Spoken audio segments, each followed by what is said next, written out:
ఒక లీడర్కు కొంతమంది రైతులు పోయి కంప్లైంట్ ఇచ్చిరట.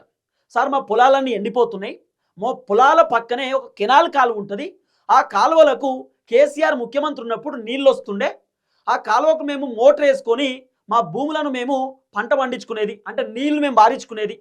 ఆ కాలువలలో మోటార్ వేసేదట, ఆ మోటార్ తోటి నీళ్లు పోయేదట వాళ్ళ పొలాలకు నీళ్లు వచ్చినాక మంచిగా పొలాలు పచ్చగా పండేదట. ఇలా రేవంత్ రెడ్డి వచ్చిన తర్వాత కాలువలకు నీళ్లు వస్తలేవు, ప్రాజెక్టుల నుండి కాలువలకు నీళ్లు వదులుతలేరు, కాలువలన్నీ కూడా ఎండిపోయినటువంటి పరిస్థితి. కాలువలలో నీళ్లు రాక ఏదైతే రైతులకు సంబంధించినటువంటి పంట ఉంటుందో మొత్తం ఎండిపోతున్నది. రైతులు పంట పండియలేనటువంటి పరిస్థితి. మళ్ళీ ఎండాకాలం కదా, ఎండాకాలం బాయిలన్నీ ఎండిపోతాయి, బోర్లు ఎండిపోతాయి. ఇప్పుడు బోర్ వేసినా కూడా పడే పరిస్థితి ఉండదు, దిట్టమైనటువంటి ఎండు ఉంటుంది. కాబట్టి రైతులు కూడా ఇబ్బంది పడతారు. వానాకాలంలో రైతులు 10 ఎకరాలు పండిస్తే ఇప్పుడు కేవలం 2-3 ఎకరాలు పండిస్తారు, ఎందుకంటే వాళ్ళకు పంట పండియడానికి నీళ్లు ఉన్నాయి.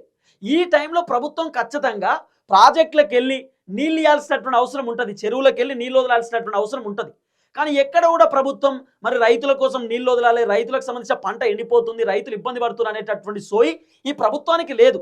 అయితే కొంతమంది రైతులు పోయి ఒక లీడర్కి చెప్పిరట, సార్ ఇట్లా మా పంటలన్నీ మొత్తం ఎండిపోయినాయి, కేసీఆర్ ముఖ్యమంత్రి ఉన్నప్పుడు కెనాలి కాలువలకు నీళ్ళు వచ్చేది, ఇలా కాలువలకు నీళ్ళు వస్తలేవు, చాలా ఇబ్బంది అవుతుంది, అట్లీస్ట్ మీరన్నా చెప్పండి ప్రభుత్వానికి నీళ్ళు వదలమని చెప్పండి. అంటే ఆ లీడర్ పోయి ఏం చేసిందట, కాంగ్రెస్ పార్టీకి సంబంధించినటువంటి మంత్రులతోటి, ఎమ్మెల్యేలతోటి, అలాగే ప్రభుత్వ అధికారులతో కూడా లీడర్ మాట్లాడిండట. ఇక సో అండ్ సో నా దగ్గరికి రైతులు వచ్చిర్రు, రైతులు బాగా సఫర్ అవుతుర్రు, వాళ్ళ కాలువలకు నీళ్లు పోతలేవు, వాళ్ళ పంట పండుతలేదు, వాళ్ళ పొలాలకు నీళ్లు పోవాలంటే కాలువలకు నీళ్లు వదలాలి కదా, అట్లీస్ట్ వాళ్ళు మోటార్ వేసుకోనన్నా నీళ్లు వాళ్ళ పొలాలకు పారించుకుంటారు, ఖచ్చితంగా మీరు కాలువలకు నీళ్లు వదలండి అని చెప్పి ఆ లీడర్ పోయి ఉత్తమ్ కుమార్ రెడ్డికి, ముఖ్యమంత్రి రేవంత్ రెడ్డికి సంబంధించినటువంటి వాళ్ళకి, కాంగ్రెస్ పార్టీకి సంబంధించిన లీడర్లకు, ప్రభుత్వ అధికారులకు ఆ లీడర్ పోయి చెప్పినా కూడా రేవంత్ రెడ్డి పట్టించుకోలేదు, ఉత్తమ్ కుమార్ రెడ్డి పట్టించుకోలేదు, ఆఖరికి ప్రభుత్వ అధికారులు కూడా పట్టించుకోలేదట. పట్టించుకోకపోయేసరికి ఆ లీడర్ ఏం చేసిండు, ఇక వీళ్ళతో కాదు పని అని చెప్పి direct KCR Erraballi farm house పోయిండట. ఎర్రబల్లి ఫామ్ హౌస్ పోయి కేసీఆర్ అపాయింట్మెంట్ తీసుకొని కేసీఆర్ ముందు కూర్చొని కేసీఆర్తో చెప్పిండట, సార్ ఇట్లా కొంతమంది రైతులు నా దగ్గరకు వచ్చి వాళ్ళ బాధలు కష్టాలు చెప్పుకున్నారు, మొత్తం పంట అంతా కూడా ఎండిపోయింది, పాపం కొంతమంది వరేసిరు, కొంతమంది కూరగాయలు వేసిరు, కొంతమంది మక్కేసిరు, ఇట్లా రకరకాల పంట వేసిరు, ఆ పంట మొత్తం ఎండిపోయింది, కాలువలకు నీళ్లు రాక మొత్తం ఆగమాగం పరిస్థితి. కేవలం గజ్వేల్ నియోజకవర్గం మాత్రమే కాదు, మిగతా నియోజకవర్గాలలో కూడా మొత్తానికి నీళ్ళు వస్తలేవు, చాలా సఫరింగ్ ఉంది, చాలా ఇబ్బంది అవుతుంది.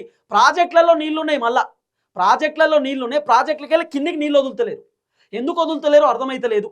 సార్ దయచేసి మీరు హెల్ప్ చేయండి అని చెప్పి ఆ లీడర్ పోయి కేసీఆర్ చెప్పుడుతోటే కేసీఆర్ ఇమీడియట్లీ కనుక్కున్నాడట, అసలు ఏంది నీళ్ళు ఏడికెళ్ళి వస్తలేవు, ఏం కథ, నీళ్లు రాకపోవడానికి గల కారణం ఏంది, ఎక్కడెక్కడ పంటలు ఎండిపోతున్నాయి, ఏ జిల్లాకు నీళ్ళు అవసరం, ఏ నియోజకవర్గానికి నీళ్ళు అవసరం, ఏడికి రావాలి నీళ్ళు అని చెప్పి కేసీఆర్ మొత్తం డేటా తీసుకున్న తర్వాత ఇమీడియట్లీ ఇరిగేషన్ అధికారులకు ఫోన్ చేసిండు. అంటే నీటిపారుదల శాఖకు సంబంధించినటువంటి అధికారులకు ఫోన్ చేసి కేసీఆర్ వాళ్ళతో మాట్లాడిండట, ఇగో పలాని కాడ మొత్తం పొలాలు ఎండిపోయినాయి, దుక్కులన్నీ ఎండిపోయినాయి, పంట పండిస్తున్నటువంటి రైతులు ఇబ్బంది పడుతుర్రు, కొంతమంది రైతులు వరేసిరు, వరి మొత్తం ఎండిపోయింది, కొంతమంది రైతులు మొత్తం ఏదైతే కూరగాయలు ఉన్నాయో కూరగాయలు ఎండిపోయినాయి, కొంతమంది రైతులు కందులేసిరు, కొంతమంది రైతులు పసుపేసిరు, మొత్తం ఎండిపోయింది, ఆగమాగం పరిస్థితి, ఇమీడియట్లీ కాలువలకు నీళ్ళు వదలండి, లేకపోతే ఇబ్బంది అవుతుంది, రైతులు సఫర్ అవుతురు అని కేసీఆర్ ఒకే ఒక్క మాట ప్రభుత్వ అధికారులకు ఫోన్ చేసి, ఇరిగేషన్ అధికారులకు కేసీఆర్ నీళ్లు వదలండి, కాలువలన్నీ ఎండిపోయినాయి, నేను ముఖ్యమంత్రి ఉన్నప్పుడు కాలువలన్నీ నిండుగా ఉంటుండే, కాలువలలో నీళ్లు మస్తుగా ఉంటుండే, ఇవాళ కాంగ్రెస్ అధికారంలోకి వచ్చిన తర్వాత మీరు నీళ్ళు ఎందుకు వదులుతలేరు, ప్రాజెక్టులలో నీళ్లు ఉన్నాయి, ప్రాజెక్టులకు వెళ్ళి కాలువలకు నీళ్ళు ఎందుకు పోతలేవు, నీళ్ళు వదిలిపెట్టాల్సిందే, లేకపోతే ఇబ్బంది అవుతుందని చెప్పి కేసీఆర్ ప్రభుత్వ అధికారులకు చెప్పిన వెంటనే ఇరిగేషన్ అధికారులు ఆ కాలువల దగ్గరికి పోయి చూసి అక్కడ డిస్కస్ చేసి ఈ కాలువలు నిజంగానే ఎండిపోయినాయి, ఈ పరిస్థితి బాగాలేదని చెప్పి కేసీఆర్ చెప్పినటువంటి 2-3 గంటలలోనే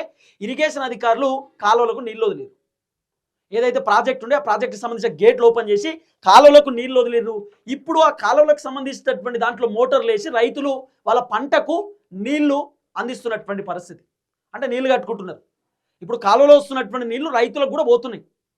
కేసీఆర్కు రైతులు థ్యాంక్ యూ చెప్తున్నారు, సార్ థ్యాంక్ యూ సార్, మేము చాలామంది లీడర్ల దగ్గర తిరిగినాం, వాళ్ళు పని చేయలేదు, కేసీఆర్ దగ్గర ఓటుతోటే కేసీఆర్ పనిచేసిండు, కేసీఆర్ డైరెక్ట్ అధికారులతో ఫోన్ చేసి మాట్లాడిండు, ఎట్టి పరిస్థితులలో కాలువలకు నీళ్లు రావాలి, మీరు ఏం చేస్తారో నాకు తెలియదని చెప్పిండట. గజ్వేల్లో కూడా కేసీఆర్ ఫామ్ హౌస్ పక్కనే చాలా కాలువలు ఉంటాయి, నేను పోయినా చూపించినా కూడా ఆ కాలువలకు నీళ్లు వస్తలేవు. కేసీఆర్ ఉన్నప్పుడు వస్తుండే, కాంగ్రెస్ గవర్నమెంట్ వచ్చిన తర్వాత నీళ్లు మొత్తం పనిచేసారు, వాటికి కూడా చెప్పినట్టు కేసీఆర్ పొలాల పక్కనే ఉంటుంది, మధ్యలో ఉంటుంది ఒక లైను, ఇమ్మీడియట్లీ కాలువలకు నీళ్లు రావాలి, మల్లన్న సాగర్ అయినా కొండపోచమ్మ సాగర్ అయినా ఆ సాగర్లకు వెళ్ళి నీళ్ళు రావాల్సిందే, ఆ ప్రాజెక్టులకు వెళ్ళి నీళ్ళు కిందికి రావాల్సిందే. మొత్తం ఆ ప్రాజెక్టులన్నీ నిండున్నాయి, నీళ్లు బయటికి ఎందుకు వస్తలేవు, ఎందుకు వదులుతలేరు నీళ్లు, నీళ్ళు ఎందుకు దాచిపెట్టుకుంటున్నారు? రైతుల పంట పండియాలంటే ఖచ్చితంగా నీళ్లు రావాలని కేసీఆర్ అధికారులకు ఫోన్ చేసి చెప్పుడుతారు. కథం అధికారులు వెంటనే ఉరుకులు పరుగులు చేసి ఆ మొత్తం చూసిరట, కాలువలు గిలోలు అన్ని చూసి పరీక్షించి ఏముంది ఏం కథ అని చెప్పి డిస్కస్ చేసి ఇమీడియట్లీ కేసీఆర్ చెప్పినటువంటి వెంటనే దాదాపు 2-3 గంటలలో కాలువలకు నీళ్ళు వదిలేదు. సో కేసీఆర్ కథ ఇట్లుంటుంది. రేవంత్ అన్న పొద్దుగాలైతే కేసీఆర్ పని శాతం అయితే లేదు, కేసీఆర్ ఫామ్ హౌస్కే పరిమితమైండు, కేసీఆర్ ఏం పని చేస్తున్నాడు అంటారు. కేసీఆర్ ఇంట్లోనే పని చేపించిండు.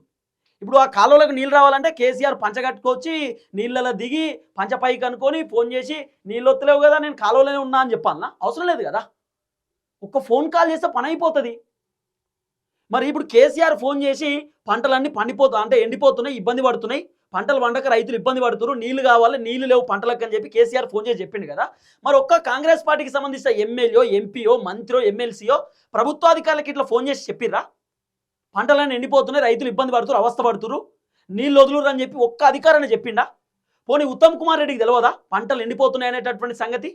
వ్యవసాయ శాఖ మంత్రి తుమ్మల నాగేశ్వరరావుకి తెలియదా పంటలు ఎండిపోతున్నాయి, రైతులు అవస్థ పడుతున్నారు అనే సంగతి? ముఖ్యమంత్రి రేవంత్ రెడ్డికి తెలియదా? అసలు రేవంత్ అనికి ఏ ప్రాజెక్ట్ ఎక్కడ ఉన్నదో తెలియదు. నీటిపారుదల శాఖ గురించి అసలు రేవంత్ అనికి మినిమం అవగాహన లేదు. ఇరిగేషన్ గురించి రేవంత్ అనికి జీరో నాలెడ్జ్. ఇక ఉత్తమ్ కుమార్ రెడ్డికి అయితే ఉత్తమ్ కుమార్ రెడ్డి ఆయన పనులు ఆయన ఉన్నాడు, ఆయన ఇరిగేషన్ గురించి పట్టించుకునే పరిస్థితే లేదు. ఇక కాంగ్రెస్ పార్టీ ఎమ్మెల్యేలు నియోజకవర్గాలు ఇడిచిపెట్టి మొత్తం హైదరాబాద్ ఉన్నారు. ఇక మంత్రులు వాళ్ళ పనిలో వాళ్ళు, ఏడ కబ్జా, ఏడ దందా, ఏం కథ, ఏడ సెటిల్మెంటు, ఏడ కమిషను, ఏం కథ వాళ్ళ పని. ప్రభుత్వ అధికారులకు చెప్తే వినరు, ప్రభుత్వానికి చెప్తే వినరు. ఆఖరి కేసీఆర్ రంగంలోకి దిగి కాలువలకు నీళ్లు రావాలి, కాలువలన్నీ ఎండిపోయినాయి, ఏ సాగర్ అయినా సరే, ఏ ప్రాజెక్ట్ అయినా సరే ప్రాజెక్ట్ గేట్లు తెరవండి, ఇది ఎండాకాలం రైతులు సఫర్ అవుతారు, రైతులు పండిస్తున్నటువంటి పంట పచ్చగా ఉండాలి, ఎండిపోవద్దు, రైతులకు సంబంధించిన పంటకు నీళ్లు పోవాలి, వాళ్ళు పంట పండించుకుంటారు, లేకపోతే మీకు ఇబ్బంది అవుతుందని చెప్పి ఇమీడియట్లీ కేసీఆర్ ఇరిగేషన్ అధికారులు ఫోన్ చేస్తే ఇరిగేషన్ అధికారులు టకాటక ఉరుకులు పని చేసారు. అటురుకుడు ఇటురుకుడు టకటక పనిచేసేటటువంటి కార్యక్రమం చేశారు. కాబట్టి ఆ విధమైనటువంటి వ్యవహారం ఉంటుంది. కేసీఆర్ పనిచేయాలంటే బయటికే రావాల్సిన అవసరం లేదు. కేసీఆర్ ప్రజా సమస్యలు మాట్లాడాలంటే బయటకు వచ్చి మైక్ పట్టుకోవాల్సిన అవసరం లేదు. సమయం సందర్భం వచ్చినప్పుడు కేసీఆర్ ఖచ్చితంగా మైక్ పట్టుకుంటాడు. ఇప్పుడు భారీ బహిరంగ సభ ఉందట జగిత్యాల్లో, జీవన్ రెడ్డి జగిత్యాల్లో బీఆర్ఎస్ పార్టీలోకి చేరడానికి అడిగి ఉన్నాడు. ఆ రోజు కేసీఆర్ మాట్లాడతాడు ప్రభుత్వాన్ని ఉద్దేశించి. మరి రేవంత్ అన్న ఎందుకో రైతులు ఇబ్బంది పడుతున్నారు, యూరియా బత్తాలకి ఇబ్బంది పడుతున్నారు, రైతు భరోసా ఇయ్యలేదు, రుణమాఫీ చేయలేదు, పెన్షన్లు ఇస్తలేమని రేవంత్ అన్నకి ఎందుకో బాధ లేదు? రేవంత్ అన్నకి తెలియదా రైతులు సఫర్ అవుతున్నారు, రైతులు ఇబ్బంది పడుతున్నారు అనే సంగతి రేవంత్ అన్నకి తెలుసు, మంత్రులకు తెలుసు. కాకపోతే వాళ్ళు పట్టించుకోరు గంతే, వాళ్ళు ఫుల్ బిజీ కదా, మస్తు బిజీ. ఎమ్మెల్యేకి చెప్తే ఎమ్మెల్యే సరైతే చెప్తుంది అంటే చెప్పాడు. మంత్రి దగ్గర పోతే మంత్రి ఇరిగేషన్ శాఖకు తెలుసు ఎక్కడ నీళ్ళు వదలాలి ఏందనేది వాళ్ళకి తెలుసు, వాళ్ళకి నేను చెప్పాలా అని మంత్రి. చాలా ఘోరమైన పరిస్థితి బయట తెలుసా.